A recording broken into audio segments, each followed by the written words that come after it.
Mais d'accord. Donc Tulsi Gabbard a déclaré dans son communiqué, corrigez-moi si je me trompe, que le SVR russe détenait des informations compromettantes sur Hillary, notamment qu'elle souffrait de thrombose veineuse profonde, de graves problèmes de santé, de troubles psycho-émotionnels et qu'elle prenait de fortes doses de tranquillisants. Et tout cela expliquerait en quelque sorte, eh bien, ensuite, Donald Trump avertissait que Hillary Clinton avait des problèmes de santé et ne pouvait pas être présidente. Et puis, Hillary Clinton, 2 jours après que Donald Trump a lancé ses avertissements, le 11 septembre à Ground Zero, s'est effondrée.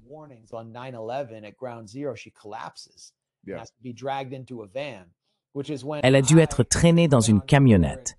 C'est à ce moment-là que je suis allé sur Twitter et que j'ai prédit qu'Hillary Clinton allait perdre, qu'elle n'était pas qualifiée pour être candidate parce que tout ce que Trump disait à son sujet se révélait vrai.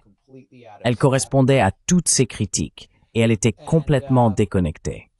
Donc en gros, ce que Tulsi disait, c'est que le SVR avait ces informations sur Hillary, mais qu'il prévoyait de les utiliser seulement une fois qu'elle serait devenue présidente, pour la discréditer dès qu'elle aurait initié une sorte de nouvelle guerre froide, voire une guerre ouverte avec la Russie.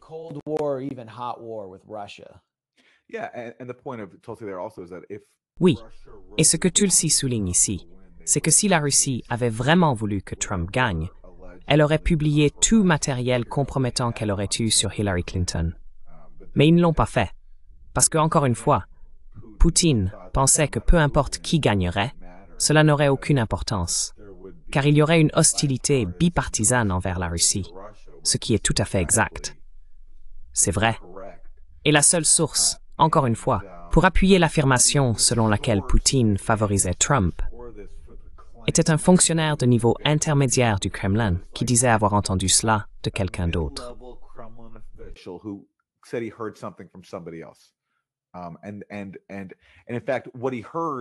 En fait, ce qu'il a entendu, puis les analystes de John Brennan ont essentiellement pris un fragment de phrase et l'ont interprété d'une certaine manière pour signifier que Poutine avait ordonné une sorte d'opération visant à installer Trump. En réalité, la phrase aurait pu être interprétée de plusieurs façons différentes. Donc en gros, une grande partie de tout cela reposait, du point de vue du renseignement, sur un fragment de phrase provenant de quelqu'un n'ayant aucun accès direct à Poutine. Tout n'était que ouï dire. Et un fragment de phrase qui aurait pu être interprété de plusieurs manières différentes. C'était la base de ce qu'on appelait le renseignement sacré, que nous n'avions pas le droit de remettre en question, sous peine d'être traités de propagandistes russes.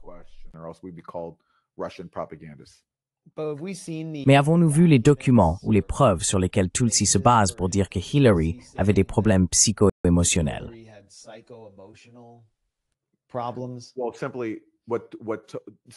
Eh bien, tout simplement. Donc, c'est une évaluation américaine sur ce que possède le SVR. Exact, oui. C'est la commission du renseignement de la Chambre. Et c'est une sorte de boucle incroyable c'est la commission du renseignement de la Chambre qui résume ce que le renseignement américain a découvert que la Russie possédait. La Russie avait aussi des informations selon lesquelles Hillary Clinton complotait pour faire passer Trump pour un agent russe et pour monter un faux scandale sur l'ingérence russe. Les États-Unis ont obtenu cette information avant d'ouvrir l'enquête Trump-Russie. John Brennan en a même parlé à Barack Obama. C'était vers le 26 juillet.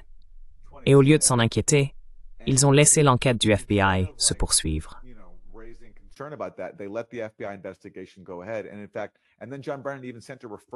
En fait, John Brennan a même envoyé un signalement au FBI en disant « Écoutez, juste pour que vous le sachiez, la Russie est au courant qu'Hillary Clinton a un plan pour faire passer Trump pour un agent russe. » Et le FBI a essentiellement enterré cet avertissement.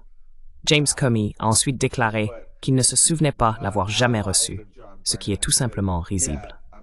Mais des proches de John Brennan ont affirmé que la raison pour laquelle Brennan était préoccupé n'était pas parce que Hillary cherchait à piéger Trump avec la Russie, mais parce qu'il craignait que la Russie espionne Hillary Clinton. Franchement, c'est incroyable ce qui s'est passé. Combien de fraudes, de négligences, de malversations ont été impliquées dans toute cette affaire? Et Hillary Clinton a qualifié Tulsi Gabbard, lorsqu'elle était candidate démocrate, d'agent russe ou de marionnette de la Russie. Donc c'est Hillary qui a lancé la première attaque. À 100%. Et c'est pour cela, encore une fois, que les gens critiquent Tulsi Gabbard. Écoutez, elle est désormais loyale à Trump. Et je pense qu'on ne peut pas séparer le moment de ces révélations de la controverse Epstein, dont Trump essaie de détourner l'attention. Mais en même temps, c'est vrai, Tulsi Gabbard a été traitée de façon épouvantable par les démocrates.